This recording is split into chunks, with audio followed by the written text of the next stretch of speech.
ang tanong ko lang sa China, we're friends. But you know, ang China, you drew a line, dikit talaga sa mga coastline ng Vietnamese, Malaysia, dyan, Brunei. Kaya ang sabi ko, is it correct for China to declare ownership of an ocean?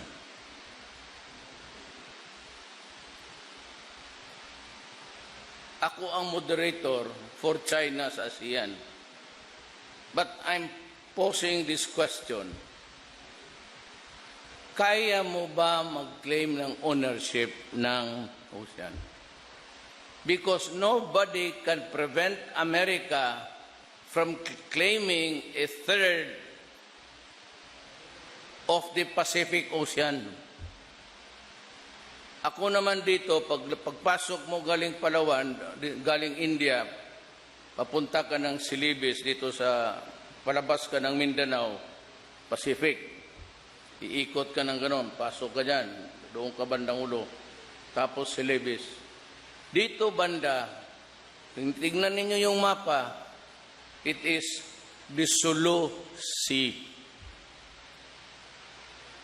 Now, I am thinking of claiming the Sulu Sea as ours. Huwag kayong dumaan rin pag wala kayong permiso sa akin. And I won't mind if America would claim the whole of the Pacific. And the Australian would claim all. That is the danger. Ang gusto kong sabihin. I will talk lengthily about it dito sa ASEAN. It's not a matter of yung 10-9. 9-10. Simple lang. Can you claim an ocean as your own? Because tell me now, because I will also claim mine. Nakalakay dyan, Sulu Sea. Papi, masyado ang Abu Sayyaf.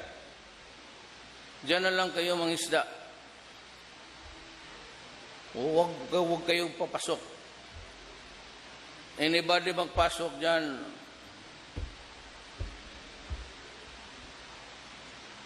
that is what we will be talking about tomorrow. I'm just telling you.